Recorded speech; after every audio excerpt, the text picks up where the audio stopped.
Por eso, hermano, el evangelio de Jesús, la iglesia verdadera, nunca podrá ni deberá mezclarse con el mundo. Jamás. Ningún pastor debe estar mezclado con ningún tinte de cosa mundana. Toda iglesia, todo líder, todo pastor que se mezcla con el pecado, que se mezcla con el mundo, que se mezcla con lo oscuro, está diciendo que usted no es parte del pueblo genuino de Dios, porque la iglesia es un pueblo distinto, diferente. El mundo nunca nos va a aplaudir. Jesús dijo: si fuerais del mundo, el mundo os alabaría, el mundo aplaudiría.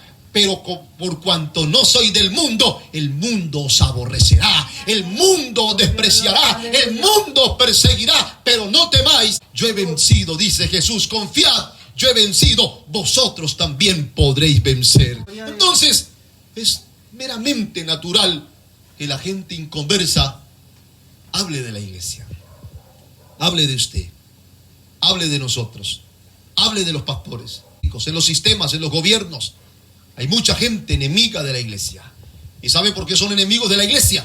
No porque nosotros le hayamos hecho daño o mal a nadie. No es por ello, sino porque la iglesia no se doblega, no se postra ante las pretensiones del mundo y del sistema de los gobiernos. La iglesia no se dobla, no se postra, no se arrodilla. Y entonces, como no nos arrodillamos, entonces nos tildan, nos señalan, nos critican. Ya quisieran todas esas comunidades que hoy están marchando por sus derechos que la iglesia se doblara y se postrara ante ellos. No lo conseguirán, porque la iglesia solo se postrará ante el divino Jesucristo, el Rey de todos los reyes. Y la iglesia verdadera será odiada por el mundo, será perseguida por el mundo, será acosada y será totalmente desdeñada por el mundo perverso. Pero no importa lo que el mundo diga de nosotros, con tal que Cristo nos vea como su novia santa y pura. Y eso hizo que en los hogares de los judíos comenzaran a clamar. Yo me imagino el clamor en la mañana, el clamor en la tarde, el clamor en la noche. Los que no oraban, ahora sí estaban orando. Los perezosos que no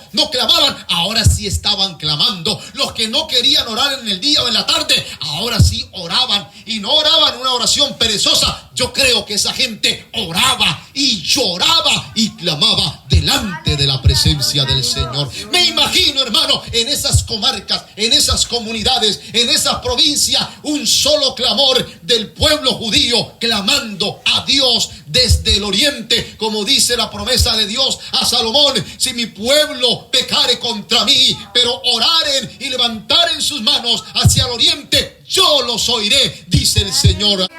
Eso produjo un verdadero despertar en el pueblo judío, un momento de clamor, de lloro, de súplica. Muchos descarriados se reconciliaron ante esa amenaza.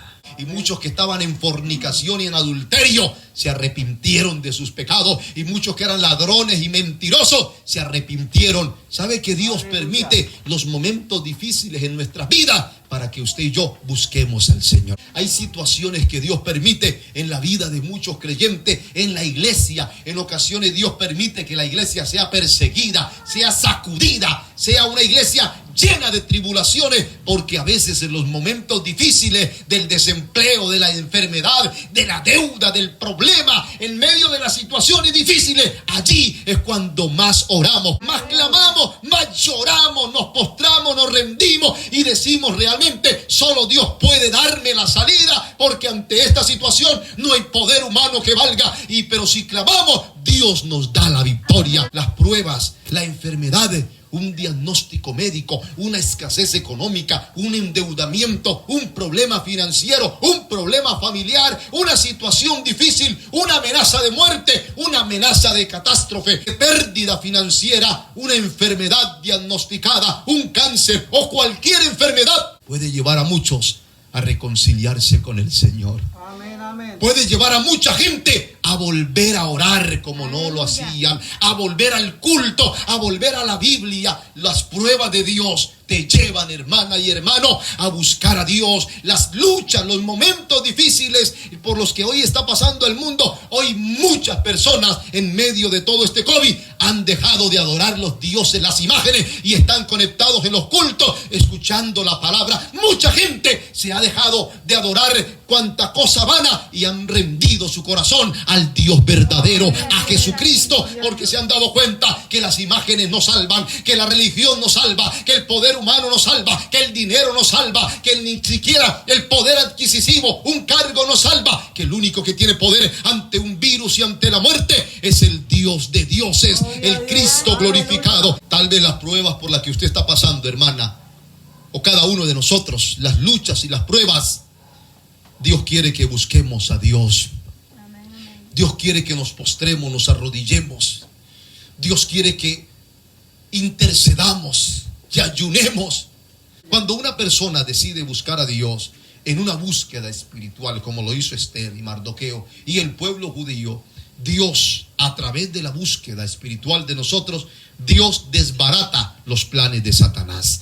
Dios interrumpe los planes que el diablo tenga para destruirnos, a nuestras familias, a nuestros hijos, nuestros hogares, nuestros matrimonios, el ministerio que Dios nos ha dado, la vida, la salud. Dios destruye y desbarata todo plan de Satanás y de los demonios. Cuando Dios te guarda, hermana y hermano, cuando Dios guarda a tus hijos y a tus hijas y a tu matrimonio, a tu esposa o a tu esposo, cuando tú haces lo que hizo Esther. ¿Qué hizo Esther? Puso su propia vida y dijo: no he sido llamada por el rey, ok, pero voy a ayunar 3 días con todas mis doncellas. Y no eran pocas, eran muchas. Las doncellas de la reina superaban las 65 doncellas. A todas las puso a ayunar, y más o menos 25 eunucos tenía. Es decir, había un gran grupo de personas, a todos los eunucos a ayunar, y a todas las doncellas y a todo el pueblo judío a ayunar 3 días y 3 noches, a clamar, a interceder. Y el pueblo ayunó y oró y clamó, y mientras el pueblo oraba y ayunaba y clamaba, Dios interrumpió,